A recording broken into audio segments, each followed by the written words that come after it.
Bom, em primeiro lugar, eu queria agradecer ao convite do professor Fábio Partelli, de estar aqui apresentando essa pequena palestra que eu denominei Café e Saúde, Mitos e Verdades.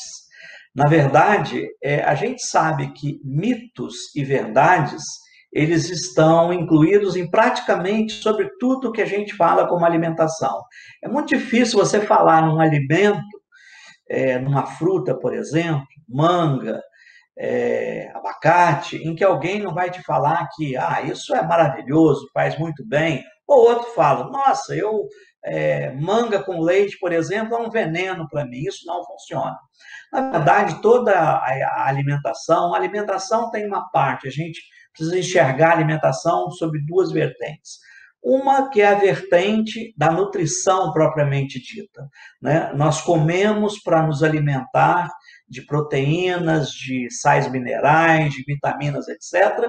Mas também o ato de comer, ele é um ato cultural, né? A alimentação aparece como um fator de agregação entre grupos que viviam em sociedade. E esse traço cultural da alimentação, ele persiste ao longo do tempo e vai sendo contado na forma de uma história oral e chega até a gente. Então, na verdade, especificamente na área de café, tem muita gente que fala que não toma café porque café faz mal a ele. Outros, na verdade, dizem, eu tomo café normalmente, não sinto nem mal nem bem. O outro não, café para mim tem um efeito maravilhoso. Eu tomo café, fico mais animado. Não consigo sair de casa de manhã cedo sem tomar meu café, porque se eu sair sem tomar café, eu não trabalho direito. Então, veja, tudo isso em torno dessas afirmativas, nós temos mitos e verdades. E o que eu vou apresentar para vocês hoje, eu sou professor aqui do Centro de Ciências da UFES, leciono a disciplina de Fisiologia, sou formado em Farmacologia também pela Universidade de São Paulo, e eu vou falar um pouco do que a gente tem de evidência científica sobre as relações do café com saúde. Ou seja, nós não vamos falar nem mitos, nem verdades, nós vamos falar o que a ciência, até hoje, já conseguiu descobrir, ou que a gente pode afirmar com certa garantia que seja uma verdade em relação ao consumo de café. Primeiro, um pouquinho de história, né? O café, ele tem a sua origem nas terras altas da Etiópia. Antigamente era chamada de Abissínia, um país muito antigo. A gente vê referências da Abissínia na Bíblia. Por exemplo, a rainha de Sabá, que foi visitar Salomão, a gente não sabe muito bem para quê, mas a rainha de Sabá, na verdade, era rainha do que antigamente se chamava de Abissínia e hoje é Etiópia, na verdade, uma parte da Etiópia. O uso do café, inicialmente, ele foi usado basicamente como uso ritual. Conta a história, o café é um arbusto nativo nas florestas da terra alta da Etiópia.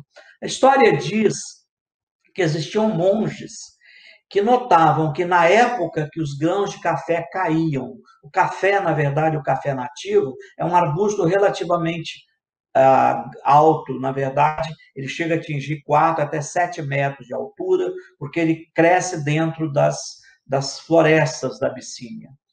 E a história conta que os monges observavam que quando o café estava maduro e caía, as cabras comiam esse café e elas notavam que nessa época tinha mais barulho nos currais. Os currais de cabras à noite eram mais agitados. E eles começaram, obviamente, alguém fez essa observação e começou a experimentar mastigar o grão de café. E notou provavelmente um efeito psicoestimulante. Tá? Então, no início, na verdade, o uso parece que foi como psicoestimulante mesmo. Isso é história oral, a gente não tem isso escrito, é história oral que vai de uma pessoa para outra. Chegou a ser usado como alimento, na verdade, os grãos de café eram moídos, misturados em manteiga e levados por caravanas que atravessavam os desertos do Saara. Na verdade, a manteiga, com toda a gordura, ela é utilizada para conservar não só o teor, como o sabor dos alimentos. Então, o café era usado como alimento mesmo nessas caravanas, e por aí ele foi levado por comerciantes árabes, provavelmente para o Iêmen, que era uma província do Império Otomano, e ele passou a ser usado, na verdade, em rituais como psicoestimulante. Provavelmente esses monges tinham que rezar durante muito tempo à noite, e nada melhor do que se manter acordado do que usar esse fruto que tinha um estimulante. Mais recentemente, aí com registros históricos mesmo, não é história oral, em 1475, nós temos a instalação da primeira cafeteria em Istambul, que era a capital do Império Otomano.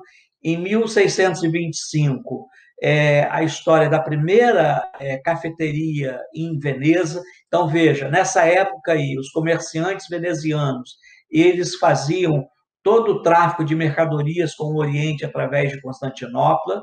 No início, o café era colocado como ele teria um possível efeito alucinogênico e ele era condenado pela Igreja Católica, mas nós vemos aí que o Papa Clemente VIII, ele retira o café da lista de bebidas proibidas aos cristãos.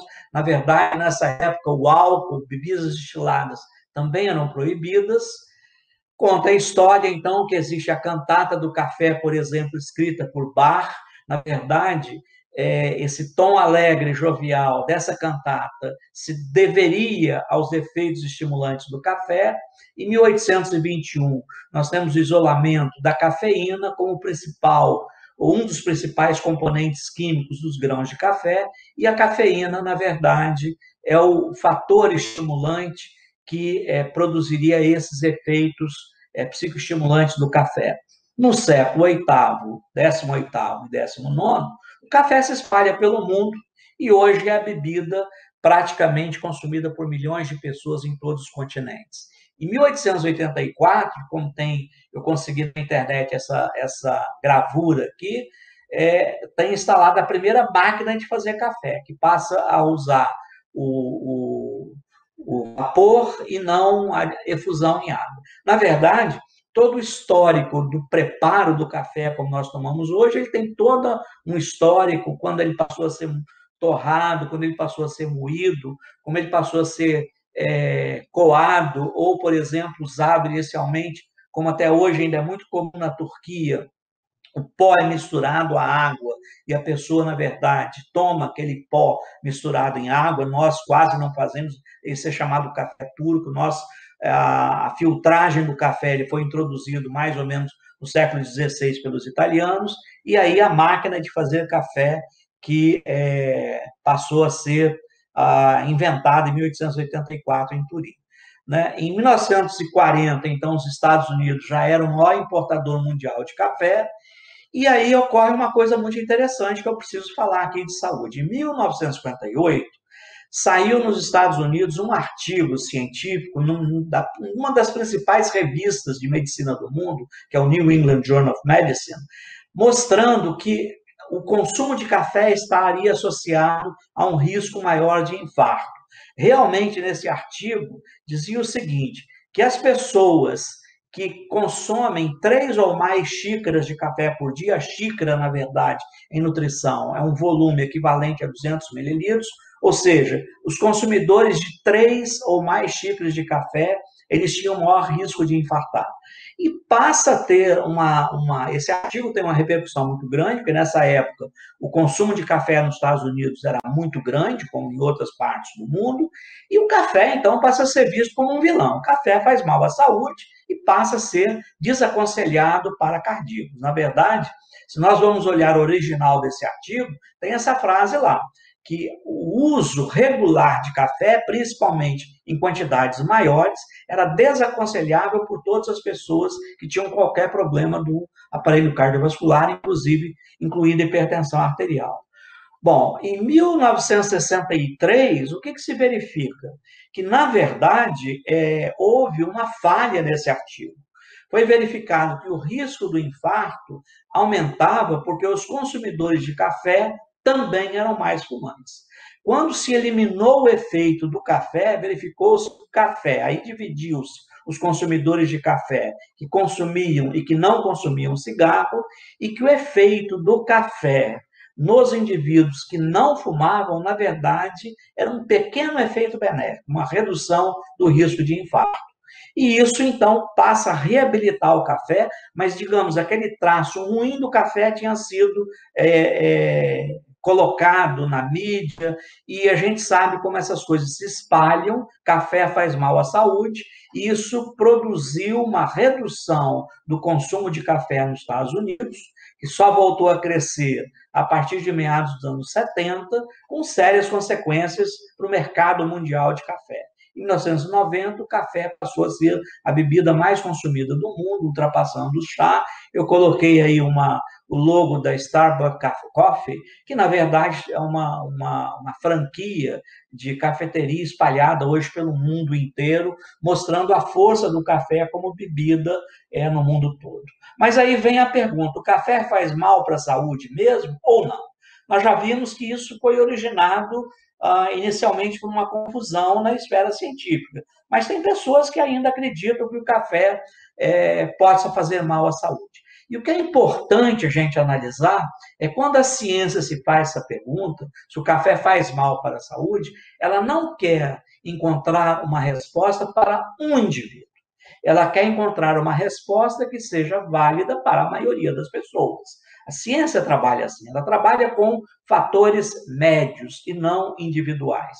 Porque, por exemplo, o café, sim, ou qualquer outro alimento, pode fazer mal para uma pessoa. Por exemplo, vamos colocar aqui o camarão, por exemplo. Tem pessoas que são fortemente alérgicas ao camarão. Então, isso não quer dizer que o camarão faz mal para todo mundo, mas existe um grupo de pessoas para os quais não é indicado camarão, porque o camarão, como outros produtos crustáceos, eles têm uma proteína que certos indivíduos são alérgicos a essa proteína. Então, a pessoa que identifica, por exemplo, esse tipo de alergia, o médico vai recomendar que elas não usem, não façam uso, não ingiram camarão ou produtos dessa mesma família dos crustáceos.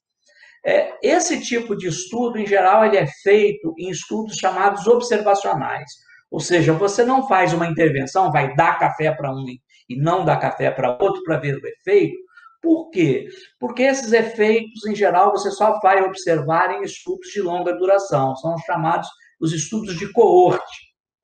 Então, nós, dentro da medicina, nós chamamos que eu posso submeter, um indivíduo ele pode estar submetido a uma exposição, que é um fator de risco, e eu vou ver como é que essa exposição, ao longo do tempo, interfere no aparecimento de um desfecho.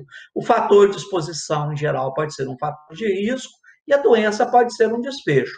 Posso colocar como fator de risco aqui, por exemplo, o indivíduo que consome muita gordura animal. Posso colocar como fator de risco aqui pessoas que consomem e não consomem café. Então, sempre quando eu vou ver uma associação entre uma exposição e um desfecho, eu preciso ter, numa população de estudo, gente com o fator de risco, por exemplo, gente que toma café e gente que não toma café. Deixa o tempo passar e, no final de alguns anos de observação, eu vou ver nesses grupos aqui, ou seja, quem toma café, se aparece uma determinada doença, se não aparece. Isso é dado numa proporção, eu estou chamando isso aqui A e B, e no outro grupo, que não tem, no nosso caso aqui seria, por exemplo, os não fumantes, ou os indivíduos que não comem gordura animal, comem muito pouco, ou que não tomam café, também vai ter alguns indivíduos que aparece o desfecho ou a doença em outros que não.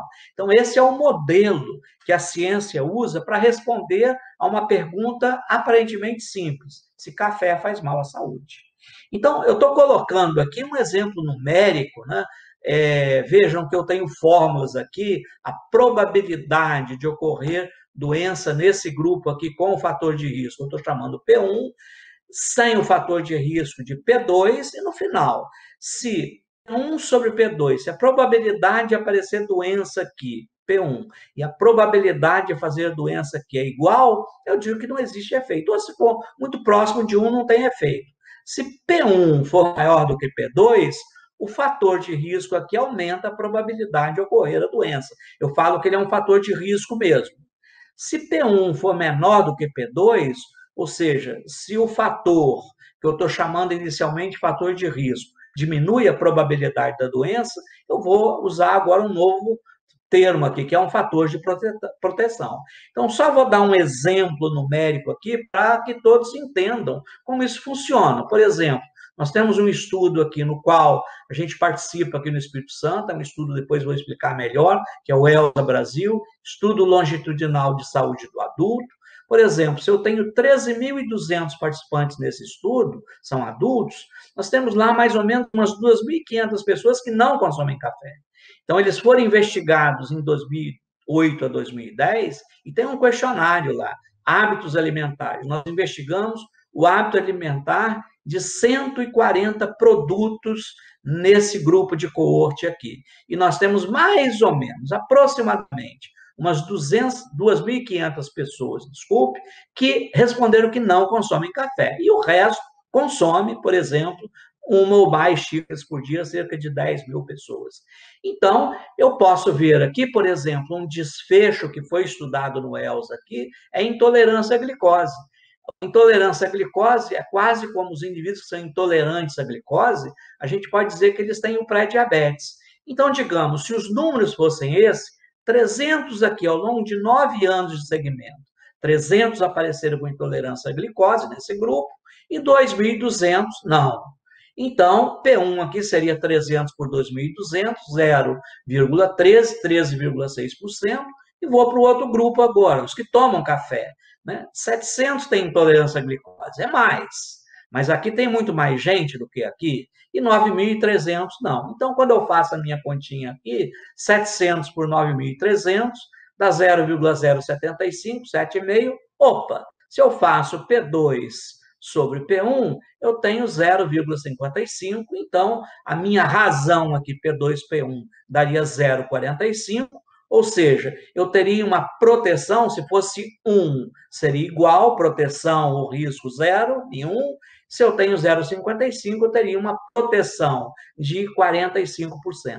Então, isso é feito, esse mesmo desenho de estudo, como nós dizemos, ele é feito para muitos tipos de fatores de risco. E já foi estudado, inclusive, para o café, com os mais diferentes desfechos, inclusive hipertensão, infarto, cânceres, como nós vamos ver em outros slides. Isso aqui foi só um exemplo, na verdade, para a gente entender mais ou menos como é que a coisa funciona. Então, voltando à pergunta, o café faz mal à saúde? Eu posso dizer que a resposta não é simples, porque ele pode fazer mal para algumas pessoas, não fazer nada em outros, ou fazer bem em outros. Então, a pesquisa busca sempre, como eu falei, um fator médio. Bom, o café, o que é o café? O café é um grão que tem múltiplas substâncias, como vocês veem aqui. Eu quero chamar a atenção de duas, que é a cafeína, que é bem conhecido como estimulante do sistema nervoso central. Então, a gente vê que o café robusto, a variedade robusta, tem uma quantidade maior de cafeína que o arábica, e tem essas substâncias aqui que são os ácidos clorogênicos, que são antioxidantes. Os antioxidantes hoje têm um efeito muito importante na alimentação, porque se você ingere na alimentação mais antioxidantes, que classicamente estão nas frutas e legumes frescos, você consegue remover o que a gente chama de radicais livres.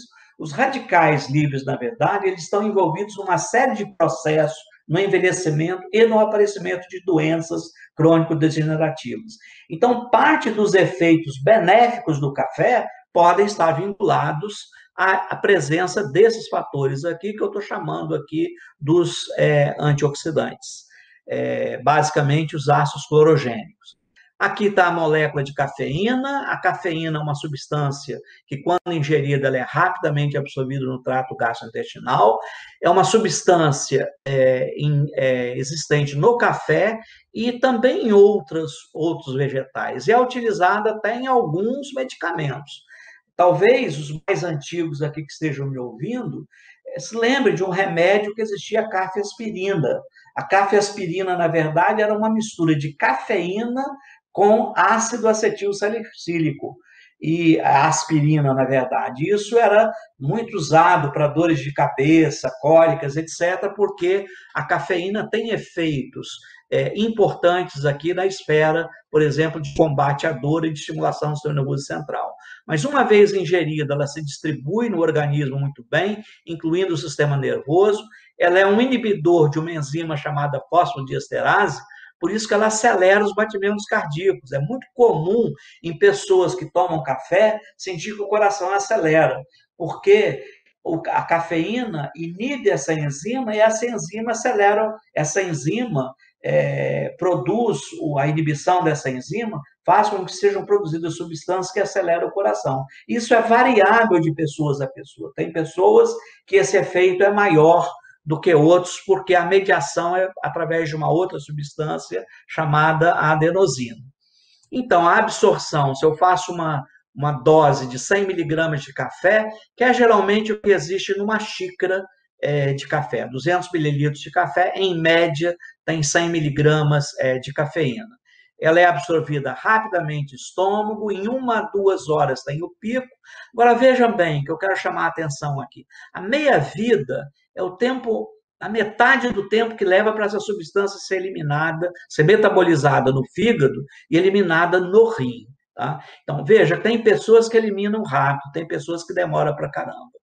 Então, isso aqui vai variar de pessoa para pessoa. Tem pessoa, por exemplo, que diz que tem muita dificuldade de tomar café e dormir, que não consegue dormir.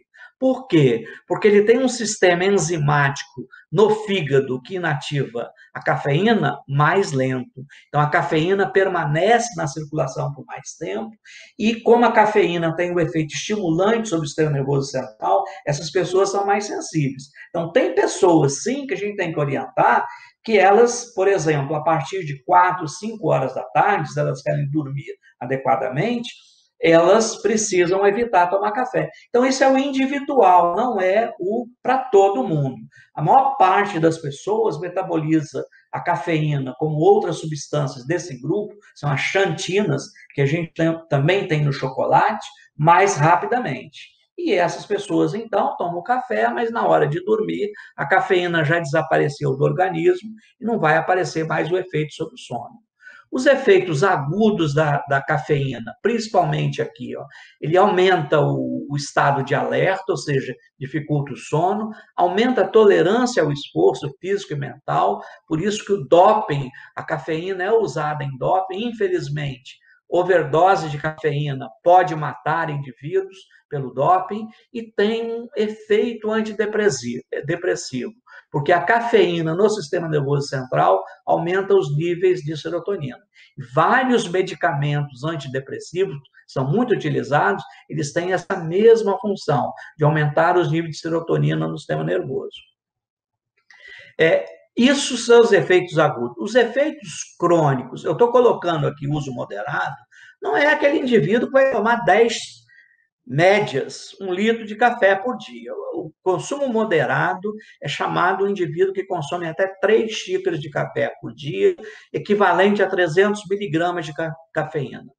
Existe já comprovado uma melhora dos sintomas do mal de Parkinson. O mal de Parkinson é uma das doenças degenerativas mais comuns hoje, principalmente na população mais idosa, acima de 70 anos, são aqueles indivíduos que têm o tremor de repouso, e a cafeína ingerida com o café estimula a produção de dopamina e melhora sintomas. Retarda o aparecimento de doença de Alzheimer e doença senil. Provavelmente esses efeitos aqui seriam decorrentes tanto da cafeína como dos ácidos clorogênicos, que têm um efeito, como eu mostrei, antioxidante. Eu vou colocar para vocês aqui aí um resultado de uma chamada meta-análise, ou seja, um estudo que reúne múltiplos estudos sobre esse tema. Não se assustem com o slide, que tem muita coisa, mas é isso aqui que a gente usa. Então, veja, tem uma linha aqui, essa linha do 1, é chamado a linha do sem efeito. É quando eu divido P2 por P1 e dá 1. Então, é que não tem efeito nenhum. O que está à direita da linha aqui favorece o café, ou seja, o efeito benéfico do café. O que está à esquerda, desculpe, aqui o que está à esquerda que favorece o café. O que está à direita favorece os indivíduos que não tomam café. Então, veja, efeitos favoráveis do café que já estão demonstrados. Vejam aqui.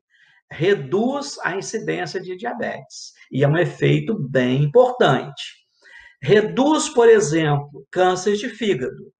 Reduz as doenças crônicas de fígado, principalmente a esteatose hepática, que é o acúmulo de gordura no fígado. Veja, olha que interessante, diminui a mortalidade em pacientes que já estiveram infartados.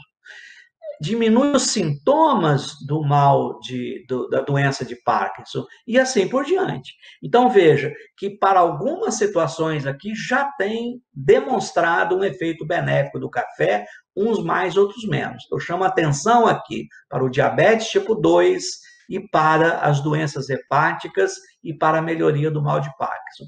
E tem outras situações aqui que parece, quem não toma café, tem uma coisa mais favorável a eles. Por exemplo, leucemia aguda em crianças, então aqui estão os estudos, câncer de pulmão. O câncer de pulmão aqui está muito associado com o aumento, com o uso mais comum de cigarro nos indivíduos que fumam. E aqui, perda de gravidez, perda do feto na gravidez. Eu vou falar mais no final, que isso já praticamente está comprovado hoje, que o consumo de café no início de gravidez, principalmente no primeiro trimestre, ele pode prejudicar o desenvolvimento da gravidez. Então, esses são estudos, isso aqui está resumido, gente, mais de 100 estudos longitudinais. Aqui está o número de pessoas envolvidas, são mais de 100 mil pessoas envolvidas em todos esses estudos aqui, em que esses efeitos específicos do café foram levantados. Eu chamo a atenção aqui para alguns efeitos de longo prazo, por exemplo, para pressão arterial, para hipertensão arterial. Não tem nenhuma comprovação que o café, o consumo de café, prejudique a pressão arterial. Então, a contraindicação de uso de café não pode ser feita de maneira geral, como eu falei no início dessa apresentação. Ela pode existir para algumas pessoas especificamente, e isso cabe ao médico decidir. O médico, quando decide, ele tem que decidir em função para uma pessoa. Ele não pode dizer ou decidir para o conjunto da população.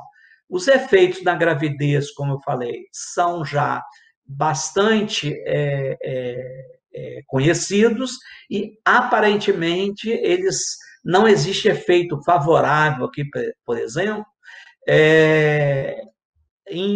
o risco relativo. O risco, por exemplo, de você ter problemas de nascimento, eles aumentam um pouco nos indivíduos que consomem café e nos indivíduos que têm, principalmente, gravidez de risco. Então, hoje, depois nós vamos ver no final as recomendações. Isso hoje, as diretrizes de certas áreas já inclui a questão do consumo de café e gravidez, como nós vamos ver. Aqui, na verdade, são os estudos que a gente vem fazendo aqui no Brasil. Por exemplo, café e incidência de hipertensão. Então, isso foi feito, isso é o trabalho publicado, isso é publicado na literatura internacional. Estou deixando em inglês aqui, porque é assim que a gente publica para o mundo inteiro, numa revista de grande impacto nessa área da nutrição. E esse estudo, o ELSA, na verdade, são 15.105 adultos de 35 a 77 anos, de 74 anos. O trabalho é feito nas universidades federais do Rio Grande do Sul, São Paulo, Minas Gerais, Espírito Santo, Bahia e no Instituto Fiocruz, Rio de Janeiro.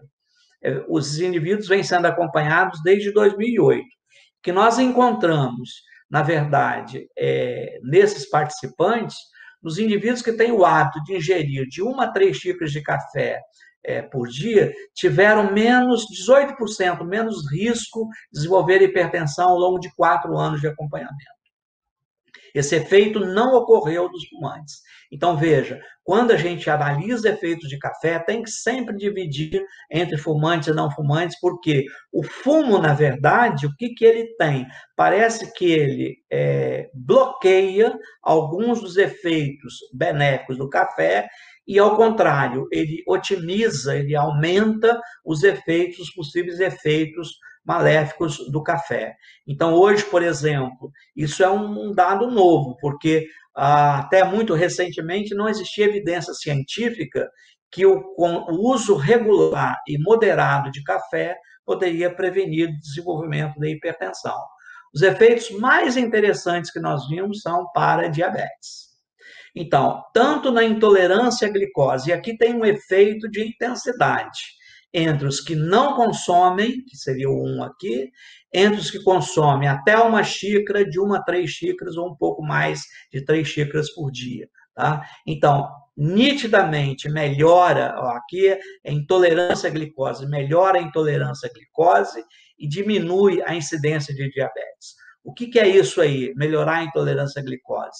É dificultar o aparecimento de diabetes. Como eu falei no início, o indivíduo que tem intolerância à glicose, ele tem muito maior propensão de desenvolver diabetes. Se nós melhoramos a tolerância ou o metabolismo da glicose, melhoramos a eficiência da insulina que o pâncreas do indivíduo produz, nós estamos retardando o aparecimento do diabetes, se não, em algumas pessoas, até impedindo. Então, esse é um efeito muito importante, porque o diabetes é uma doença que tem incidência crescente no mundo todo, inclusive aqui no Brasil.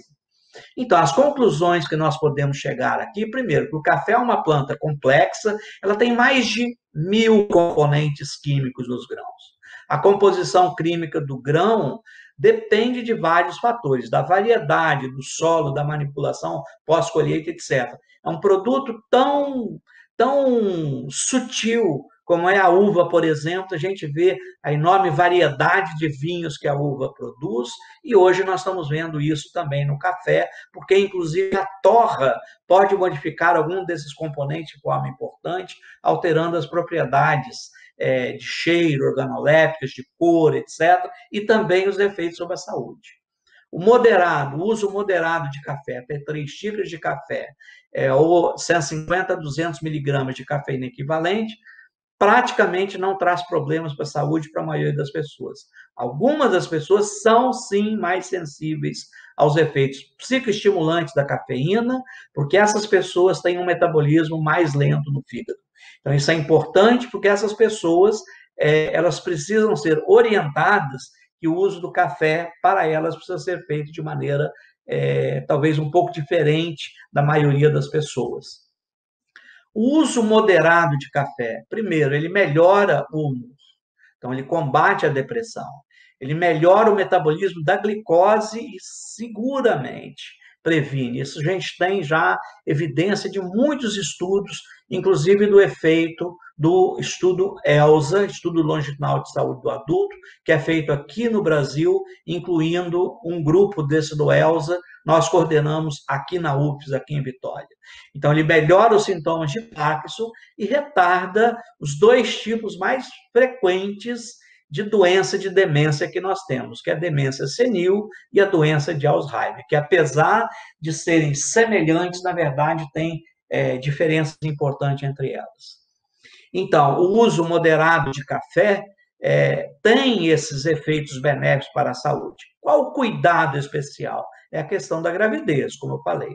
O café não é recomendável para aumentar 2 tipos de coisas, os partos prematuros e diminuir o peso fetal. Então, hoje, as diretrizes da área de obstetrícia, por exemplo, não recomendam o uso de café, principalmente no primeiro trimestre de gravidez, isso como uma recomendação geral. Isso não quer dizer que se uma mulher tomou o café, isso vai prejudicar. Não, é uma recomendação geral, obviamente que depende aí da quantidade de café que a pessoa vai ingerir. Então, o consumo pequeno de café provavelmente não tem efeito nenhum, mas o consumo mais aumentado pode ter um efeito fazendo com que haja mais partos prematuros e fetos nascendo com um peso menor. Então, o café, na verdade, ele tem três grandes propriedades. Primeiro, que ele aproxima as pessoas. Segundo, que ele melhora a convivência entre as pessoas, porque ele melhora o humor. E um terceiro, que ele tem várias propriedades que indicam que ele faz bem à saúde física e mental das pessoas. Então, o uso de café, na verdade, hoje é recomendável se você se sente bem tomando o seu cafezinho. Então, na verdade, para a maior parte dos indivíduos, seguramente ele vai fazer bem para a saúde. Portanto, eu estou encerrando aqui a minha apresentação. Obrigado por vocês terem me ouvido aqui. Eu gostaria de estar fazendo essa apresentação ao vivo e a cores. Infelizmente, o momento atual não permite, mas eu espero que a mensagem que eu estou deixando aqui chegue a vocês. Então, vamos encerrar para a gente logo tomar um cafezinho, porque ninguém é de ferro. Muito obrigado.